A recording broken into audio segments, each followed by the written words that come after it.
जय श्री राम भक्तों। आज का प्रसंग है कि श्री सीताराम नाम में श्री सीता नाम प्रथम में क्यों लिया जाता है और राम नाम अंत में क्यों लिया जाता है। इस प्रश्न का उत्तर एक श्लोक के माध्यम से हम आपको देंगे। यह श्लोक रामचरितमानस के बाल कांड के प्रथम में मंगलाचरण जो 7 श्लोकों में हुआ है, उन 7 श्लोकों में जो 5वां श्लोक है वह श्री किशोरी जी के चरणों में समर्पित है। वह श्लोक इस प्रकार है। उद्भव स्थिति संहार कारिणीम क्लेशहारिणीम सर्वश्रेयस्करीम सीताम नतोहम राम वल्लभाम। गोस्वामी जी कह रहे हैं कि उद्भव स्थिति संहार कारिणीम, श्री किशोरी जी इस जगत की उत्पत्ति करने वाली हैं।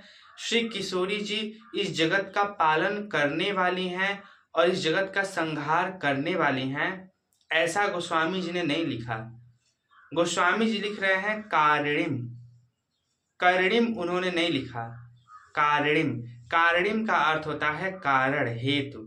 अर्थात श्री किशोरी जी के इशारे मात्र से ही ये तीनों कार्य संपन्न हो जाते हैं। श्री किशोरी जी इशारा करें और ब्रह्मांड की उत्पत्ति हो जाती है। श्री किशोरी जी इशारा करें कि इस जगत की पालन हो जाए तो पालन हो जाते हैं। श्री किशोरी जी इशारा करें कि इस चराचर जगत का संहार हो जाए तो संहार हो जाता है।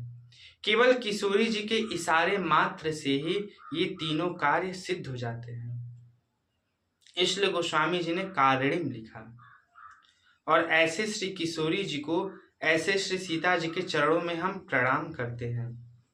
सीता, सीता शब्द बहुत ही महत्वपूर्ण शब्द है।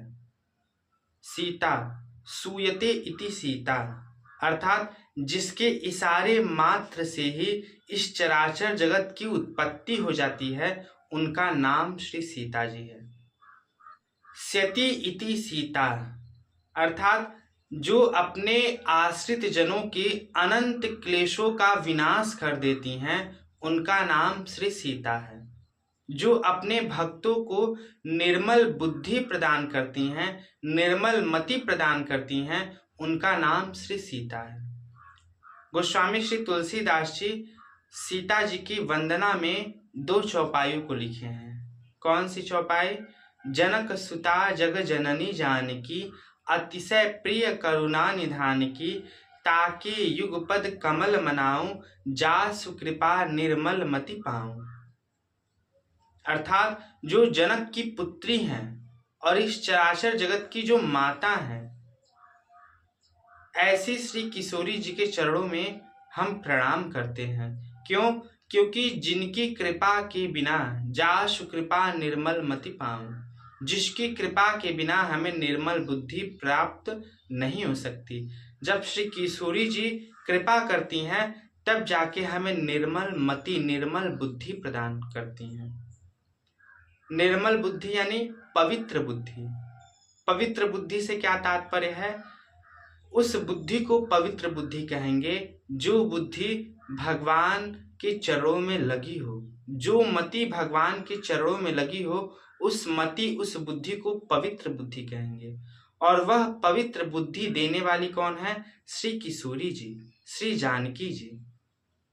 इसलिए गोस्वामी जी ने उनके विषय में ऐसा लिखा।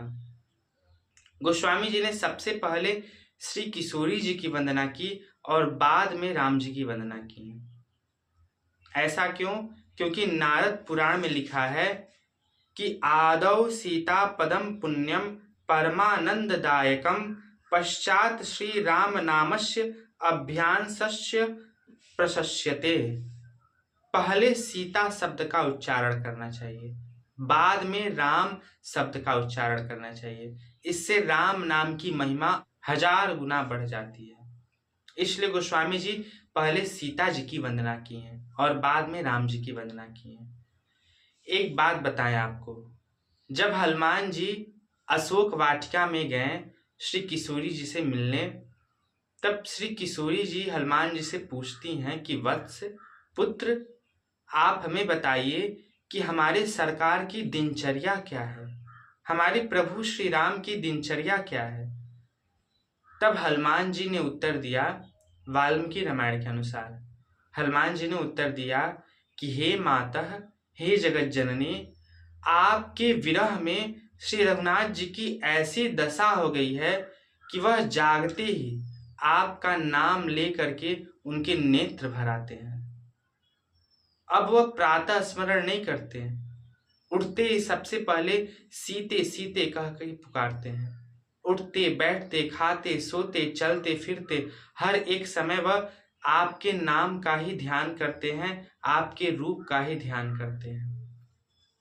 इस प्रसंग का तात्पर्य है कि राम जी सीता नाम का जप करते हैं, और वही हनुमान जी जब अशोक वाटिका से लौट करके राम जी के पास आते हैं तो राम जी भी यही प्रश्न करते हैं कि हे हनुमान जी, बताइए हमारी जानकी, हमारी किशोरी की दिनचर्या क्या है, वह हमारे विरह में कैसी हैं। तब हनुमान जी उत्तर देते हैं कि हे प्रभु, नाम पाहरू दिवस निशि, ध्यान तुम्हार कपाट, लोचन निज पद जंत्रित, जाय प्राण के ही बाट। हे प्रभु, उनका प्राण, उनका जीवन तो आपके नाम पर ही टिका है। आपके नाम का उच्चारण कर करके वह जीवित है, आपके नाम के सहारे ही वह जीवित है। इसका सीधा सीधा तात्पर्य है कि सीता जी राम नाम का उच्चारण करती हैं, राम नाम का जप करती हैं। तो अकेले सीता नाम का जप राम जी करते हैं और अकेले राम नाम का जप श्री किशोरी जी करती हैं। तो हम सब श्री सीताराम के उपासकों को कैसे नाम जपना चाहिए? सीताराम, सीताराम जपना चाहिए। किस प्रकार? सीताराम जय सीताराम, सीताराम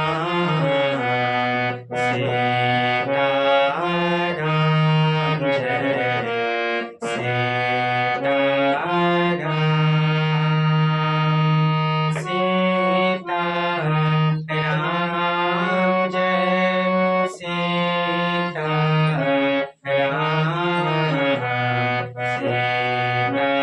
सीताराम जय सीताराम। राधे श्याम जय राधे श्याम, राधे श्याम जय राधे श्याम, सीताराम जय सीताराम, सीताराम जय सीताराम।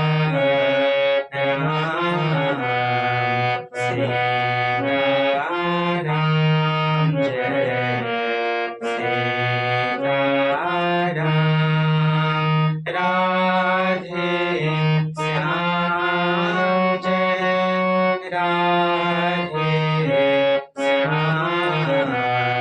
राधे श्याम जय राधे श्याम।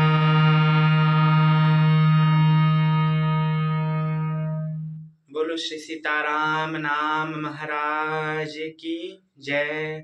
महाराजाधिराज पतित पावन श्री सीताराम नाम की जय। हम सबको सीताराम सीताराम, राधे श्याम जपना चाहिए। एक साधुसाई कथा आपको सुनाते हैं। ये साधुसाई कथा क्या होती है? तो गोस्वामी जी कह रहे हैं, यहाँ न पक्षपात कछु राखो, वेद पुराण संत मत भाखो।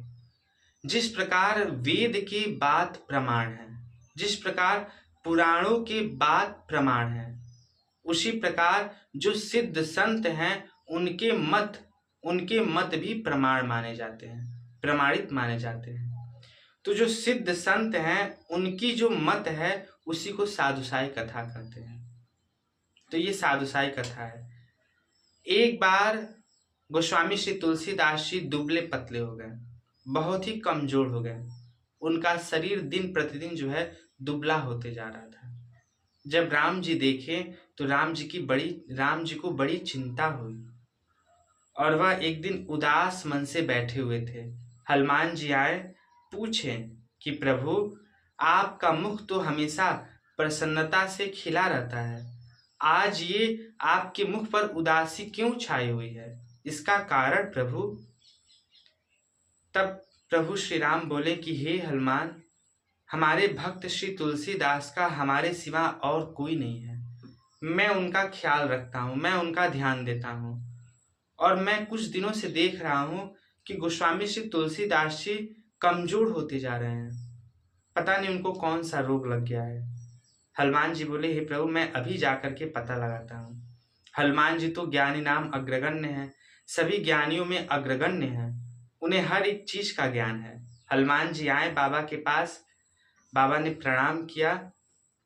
हनुमान जी तुलसी बाबा के नस नाड़ियों को देखे और देख करके बोले, सब कुछ तो सही है, फिर क्या बात है कि आप कमजोर होते जा रहे हैं? तो आप भोजन प्रसाद तो समय से लेते हैं? गोस्वामी जी ने कहा, हाँ प्रभु, भोजन प्रसाद तो समय से ही पाते हैं, तो फिर क्या दिक्कत है? तो अच्छा बताइए, आपकी दिनचर्या क्या है, आप क्या करते हैं दिन भर? गोस्वामी जी बोले कि हे प्रभु, मैं क्या करता हूँ, मैं तो दिन भर केवल राम राम राम इसी नाम का उच्चारण करता हूँ, इसके सिवा और मेरा कोई काम ही क्या है? हनुमान जी बोले, बस कारण मिल गया, आप अकेले राम नाम का उच्चारण करते हैं, इसी कारण आप दुबले हैं। आप सीताराम का जप करिए, आप स्वस्थ हो जाएंगे। तो ये साधुसाई कथा थी। हम सब भक्तों को, हम सब उपासकों को सीताराम नाम जपना चाहिए। राम रामेति रामेति रमे रामे मनोरमे, सहस्र नाम तातुल्यं राम नाम वरानने। इस श्लोक का अर्थ है कि एक राम नाम 1000 नाम के बराबर है।